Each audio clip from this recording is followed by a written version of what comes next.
Hey everyone, I'm Coach Toni. Welcome to Coach Toni's Table, where the madness always meets the method. This is the writing on the board.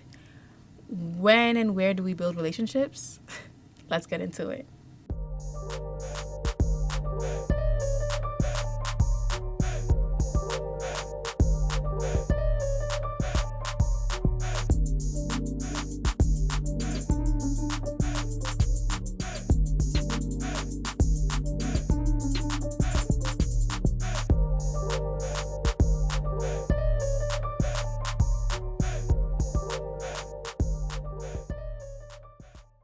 Hey everyone, welcome back to the Writing on the Board podcast. Thank you for joining me. First things first, if you would like to make a submission to the podcast so that I can speak about it on an episode completely anonymous, visit www.thewritingontheboard.com/submit. Visit that same website, but replace the submit with merch, and you can pick up one of these cool hoodies that I have on. If you're watching me on YouTube, you're going to have to trust me if you're just listening to me. All the proceeds go to the Writing on the Board podcast, creating more episodes for you. So thank you in advance for your support. We have mugs, we have totes, we have hoodies, and we have shirts. So thank you for supporting the movement. Let people know it's time to read the Writing on the Board. All right, getting straight into it. If you follow me on Instagram at the Writing on the Board, you'll know that sometimes I post submissions that I get that won't necessarily make it onto an episode so that people can talk about it on Instagram. The last one I posted, I got a response, and I actually got 2 people to respond. And the way they responded, I told them, you know what, I'll talk about this next. So I'm going to read their responses and then I'll get right into it. So the original post was about building relationships with students. The person was like, why isn't time given for building relationships with students if they want us to do so badly? And so someone responded and said, we need to have a discussion about the sustainability of all these relationships. It is not natural to invest in dozens of relationships each academic year and then start from scratch the next year. Someone else responded, I think about this all the time. So I said, make sure you tune in Friday. I'll talk about it. Anything in particular concerns you? And this person said, just how to build relationships quickly, especially when it's not the same students every year. So to the first person's point about it's not natural to invest in dozens of relationships each academic year, it is for some people. I do know teachers personally where it is nothing for them to invest in these relationships. It is easy for them to remember names, remember dates. They are so personable. They know mom and dad so quickly. They're really, really great at that. But that being said, I do believe a teacher body should be diverse. I don't think students should see cookie cutter teachers every single place they go. So while your neighbor may be great at that, you may not be too great at that, and that's okay. But I'm going to offer some suggestions and, for what works for me. I think I'm in the middle. I'm not terrible. I love creating relationships with my students, but like I said, I do know teachers who it's like effortless for them. We'll be walking down the street and we'll see a parent. They be like, oh, that's so-and-so, first name basis and all that. And I'm just like, oh, right. But at the same time, like I would have already had a text chain going on with them and all that. So there's levels to it, but let me give some advice. So the first thing I like to do is I like to treat every student in my school building as my student, right? A lot of teachers only focus on the students that's theirs unless the student in question is doing something that's not supposed to be happening, right? Like running in the hallways or engaging in some questionable behavior. Then it's like, I don't care who you are, stop, right? Any student that catches my eye, I say hi. And why? Because they eventually may be my student, or they may already, have passed my grade, but nevertheless, like you want for them to know who you are. And that starts to build a culture. So in schools that I work in, if a student catches my eye, I'm like, good morning, because they'll just keep walking. I'm like, good morning to you too. Like, I'm a person, you're a person. How you doing? Whatever. And after a while, everyone knew who Coach Toni was, right? Even if they weren't even in my class, even if I did not teach them, right? Even if they weren't in my grade. And this is middle school and high school applicable, but even in elementary school, if students are walking through the hallway with their cohort, hey students, how are you? I'm Coach Toni. What's your name, right? And just introduce yourself. Let them know who you are. Let them know that you see them, ask them how they're doing. If you work at a school where you're not allowed to engage with students in the hallway, you need to find a different school, honestly. Obviously, feel the teacher out first. If something's really going on or they're trying to capture students' attention for something, then you wouldn't want to be rude. rude, but casually through the hallway, you have so many interactions with other students. You want to start to make them purposeful. And then, let them know, like, hey, I'm so bad at names. I'm going to forget every time I see you, but you're just going to remind me, okay? And they'll say yes. And some students you'll see, if you perform any duties like lunch duty or recess duty or breakfast duty, and you see students from other grades, other cohorts, other classes, people that do not interact with you academic-wise, just still interact with them. Sit with them, say hi with them to the extent that's possible. Start that relationship early. Second thing is, when I get to my classes, the first thing that I do is I input everybody's parents' phone number in a Google Voice. And why Google Voice is because I hate responsibilities after class time. I really do. And as a math teacher, I kind of build my lesson plans day by day due to the data I get the day before. So aside from that, I don't want to do anything else. So when I do that, I could instantly send messages home from wherever I am, and everything is there. So I had fellows the last year I taught, or this past year. So I had them help me. One year I just did it by myself slowly, where literally every single parent got a welcome text from me, an introduction text from me, a please feel free to reach out text from me. And then additionally, I also I gave my students a survey, and I had them fill out this survey. And on the survey was a whole bunch of questions about what I wanted to know about them, right? And that colored my instruction. Like, what's your favorite thing to do? What do you want to do when you grow up? That's a very cliche question, but it's important to know because I like to really give students what that looks like for them, right? If y'all know who I am, and my personal Instagram page at Play Math Grow, it's covered with reels now, comedic reels. But if you scroll down, you'll see when I used to have professionals come into my students' Zoom and talk about what they did, right? And I picked those professionals based on what my students told me. So I asked a whole bunch of questions, but one of the questions I do ask, which I got from my mentor, Cecily Robinson, she should be on the show at some point.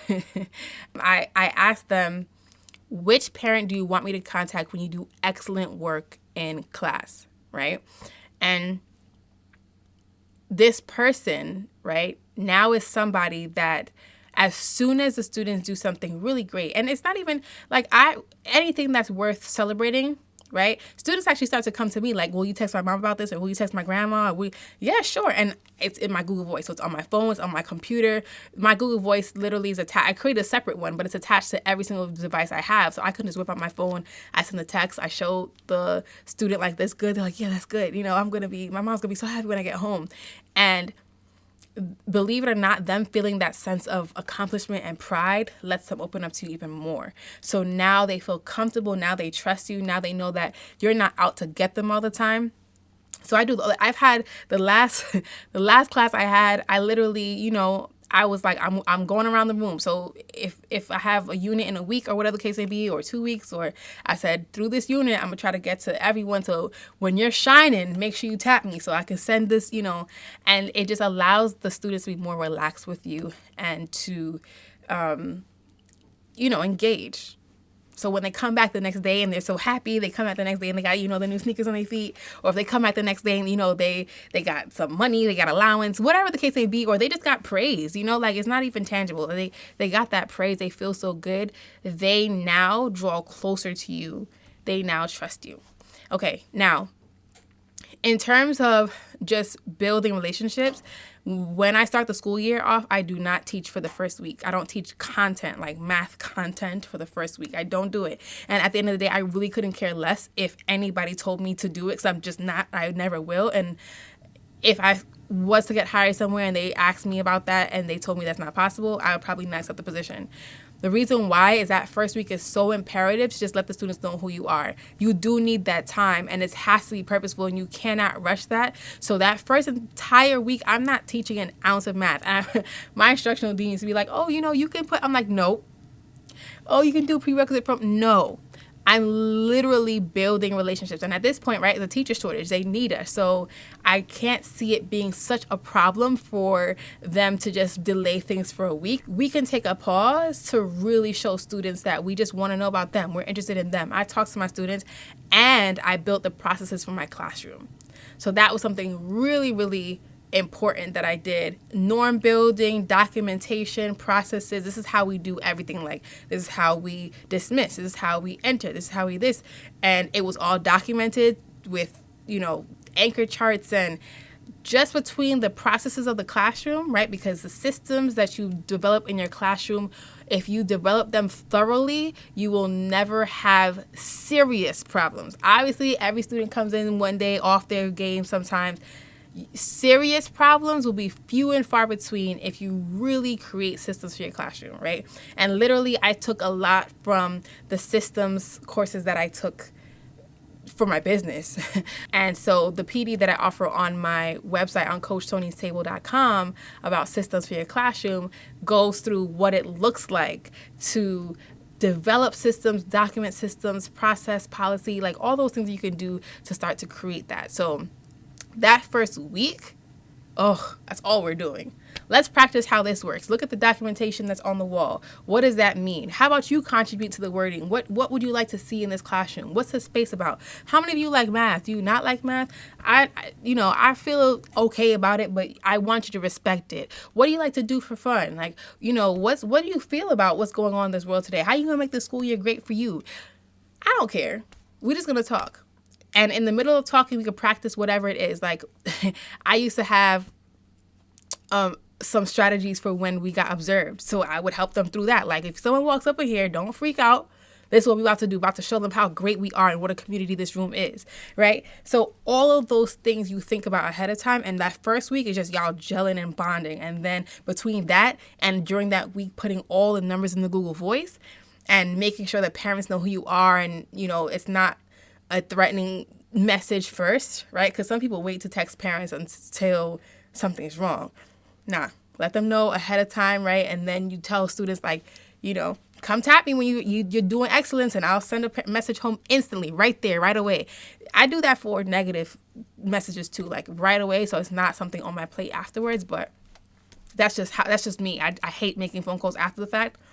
And then that also helps me to be specific. I could say, I love the way your student was quick to find the angles and whatever it is. I could be so specific that the parent feels like I took time to pay attention to the student, which I did. So there's that, right? And then when all else fails, you have a grade team. And the hope is that with the different personalities in their grade team, when you have these grade team meetings, every instructor has different students that they've gravitated toward, that they build a relationship with. So if you need help with one of the students, if you're not having that personal relationship, ask around, like, hey, does somebody, is someone cool with Isaiah or their parents? Like, does someone have that connection? There's some students that I have a stronger connection to, whether it be cultural or just connections and personality or things we like to do on our spare time, or, I really vibe with their parents and we text and call more often, or they have my real number, right? And so when someone approaches me and says, hey, I need help with so-and-so, I'm like, oh, okay, let me tell you a little trick, or let me tell you what they do, or I'll hit them up for you and let you know what they say, or whatever the case may be. It's a team effort. So just go and rely on your team for that, right? Look, ideally you would want to hope to start to create relationships with everyone in your classroom, but sometimes it's not possible. And I don't want you to feel like that's a problem if it's not possible. Just rely on the methods that you have to do the best that you can in the moment, right? And especially if, we might go virtual again and the screen makes it hard to build relationships, just give students as much time to get what's on their mind off. So if you have office hours or prep times that you don't mind taking students in, we have to eat lunch with our students in most schools because of COVID, and they don't want students to move around too much. So use that time to just talk to them and develop relationships. So those are my suggestions. I think the biggest one is just in the hallways, talk to everybody. And I don't know if that really it still applies. It's a little bit less so because of the masks and not being close to people. But still say good morning through the mask. That's all I got for you. Say good morning through the mask and just let them know who you are. Ask how they're doing. When kids would come to the school before school started, like when we were doing the PDs in August and kids would show up because they need to get a new computer or change their uniform, or the new students for 6th grade would come, I would be like, hey, how you doing? You'll be in my school, in my class soon. and just let them know who I am. So when they first day of school, they're looking for me. You know, I taught 8th grade at the beginning of the school year, and I had a 6th grader come look for me because I took them around the school when they came in during PD time. And I was just like, why not? You're my student too. So that one I think is really important, really big. Let them know who you are. All right. Well, as always, I'm going to dedicate this episode to my baby brother. For those of you who, not baby brother, he's not a baby, he's an adult, my younger brother. For those of you who do or don't know, my brother recently lost his legs, and I am now his legal guardian, and his determination and his perseverance is a motivating factor for me to accomplish my dreams. So I do this every single week for y'all and for him. All right. That's it. Thank you for tuning in with me, and I'll catch you on the next one. Bye. 8 1s 8, 8 2s 16, 8 3s 24, 8 4s 32, 8 5s 40, 8 6s 48, 8 7s 56, 8 8s 64, 8 9s 72, 8 10s 80, 8 11s 88, and 8 12s 96. Don't wait, get it straight.